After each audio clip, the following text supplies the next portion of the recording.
भट्टी साहब, जिस तरह से आपने सुहेल साहब का तजिया भी सुना, आप क्या समझते हैं कौन सी अपोजिट, क्योंकि पीपल्स पार्टी यहाँ पर एज सच दिखाई नहीं दे रही है हमें, जो चार्ट्स हैं हमारे पास, जो नंबर्स अभी तक आ रहे हैं, क्या ये उनके लिए थोड़ी सी डिमोरलाइजिंग बात है? और प्लस अगर पीटीआई को देखें तो विफाकी हुकूमत में होने के नाते तो उनको थोड़ा सा कैंडिडेट्स भी सबसे ज़्यादा फील्ड उन्होंने किए थे, तो थोड़ा ज़्यादा पुश मिलना चाहिए था।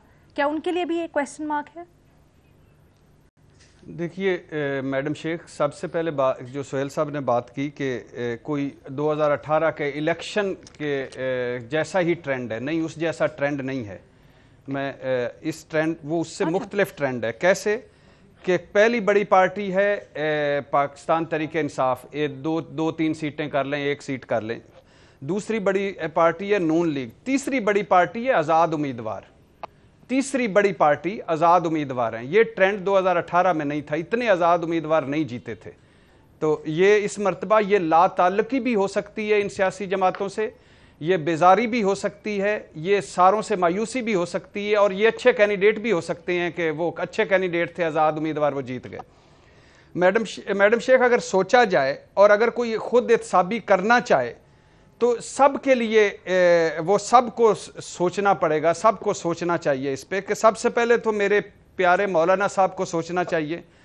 पहले दिन से जलसे, जलूस, इhtजाज, रैलियां, मुजाहरे, लांग मार्च, धरने, और एक सीट भी नहीं है, एक सीट भी उनको नहीं मिली। उनको सोचना चाहिए। तहरीक इंसाफ को सोचना चाहिए कि लाहौर, रावलपिंडी, मुल्तान और ख़ास तौर पर पेशावर में उनका सफाया हुआ है कि पेशावर में जहां दूसरी मरतबा हुकूमत आई है, दूसरी मरतबा उनकी हुकूमत चल रही है, क्यों उनको इधर ये इतना बड़ा धचका लगा है। मुस्लिम लीग पंजाब तक है, बाहर नहीं निकल सकी, और एक आध ही सही, मगर तहरीक इंसाफ फिर भी उनसे आगे है। मुस्लिम लीग को भी सोचना चाहिए। दावे करती है कि हम धांधली हुई और हमारे साथ फलां फलां हुआ। इस सिलेक्शन में भी साबित हुआ कि वो नंबर 2 पर है, खास 2-3 सीटें ओवरऑल मजमूई तौर पर। पीपल्स पार्टी 17 सीटों पर, बिलावल जो कहते थे हमारी हुकूमत आने वाली है, कारकुन तैयार कर लें, अगर सोचा जाए तो वो तो 17 सीटें तो हैं ही कोई नहीं। इनका मतलब उनको बड़ा काम करने की जरूरत है। और मैडम स्पीकर, 2 बातें आखिरी, अगर दूसरे एंगल से देखा जाए तो इस बैड गवर्नेंस, बैड परफॉर्मेंस के साथ नंबर 1 पर फिर भी तहरीक इंसाफ का आना कमाल है और मेरी आवाम को सलाम है।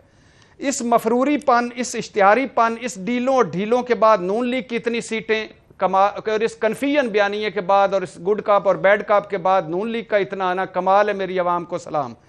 और तीसरी बड़ी पार्टी आज़ाद उम्मीदवारों का हो जाना, और उसमें मौलाना, पीपी समेत सब सियासी जमातें अगर मिला भी ली जाएं, सब सियासी जमातें मिला ली जाएं तो उनके भी 55 नहीं मिलते जितने 55 आज़ाद जीत गए। इस पर भी मेरी आवाम को सलाम।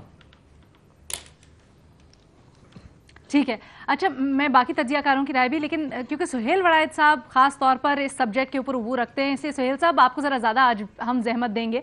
सुहेल साहब, जिस तरह भट्टी साहब ने सवाल उठाया और यकीनन लेजिट, नून लीग का एक कन्फ्यूज बयानिया जिसको हम बार बार कह रहे थे, तनकीद का निशाना भी बना रहे थे, उसके बावजूद लोकल बॉडीज़ में इतने ले जाना वोट्स, ये किस तरह का ट्रेंड देख रहे हैं? और भट्टी साहब कहते हैं कि मैं इससे इत्तफाक नहीं करता कि 2018 की रेप्लिकेशन है या वही ट्रेंड जा रहा है। मेरा ख्याल है कि भट्टी साहब को अपनी बात कहने का हक तो हासिल है, लेकिन लोकल गवर्नमेंट जो है इसको 2018 के जनरल इलेक्शन से ज़रा थोड़ा सा इस तरह मुख्तलिफ देखा जाता है कि जो कंटोनमेंट बोर्ड होता है ये एक तरह का लोकल बॉडीज, इसमें जो इंडिविजुअल्स होते हैं वो भी बड़े इंपॉर्टेंट होते हैं। तो ये जो आज़ाद अफराद जीते हैं ये इंडिविजुअल्स हैं जिनका किसी सियासी पार्टी से तल्लुक था या नहीं तल्लुक था, वो अपने इलाके में, अपने वार्ड में उन्होंने काम किया हुआ था। तो ये मेरा ख्याल है सियासी जमातों की को रद्द करने की बजाय मेरा ख्याल है कि उस फर्द की जो है उस फर्द के लिए हमायत है। और मेरा ख्याल है कि इसको इस तरह से देखना चाहिए कि हमारे जो भी लोकल बॉडीज़ के इलेक्शन होते हैं उनमें इंडिपेंडेंट्स हमेशा जीतते हैं, और उसकी वजह यही होती है कि लोगों को ये देखा जाता है कि लोकल बॉडीज़ को सियासी एंगल से लोग नहीं देखते। वो ये देखते हैं कि ये फलाई काम करेंगे, नालियां बनवाएंगे, सड़कें बनवाएंगे, सीवरेज देखेंगे। तो इसी पॉइंट ऑफ व्यू से वोट भी मिलते हैं। हमारे लिए क्या कर सकते हैं? ये सियासी इलेक्शन ऐसा सच होता नहीं है, लेकिन चूंकि कोई और बॉन्डिंग नहीं होती सियासी के अलावा, इसलिए इस बॉन्डिंग पे इलेक्शन जो है वो हो जाता है।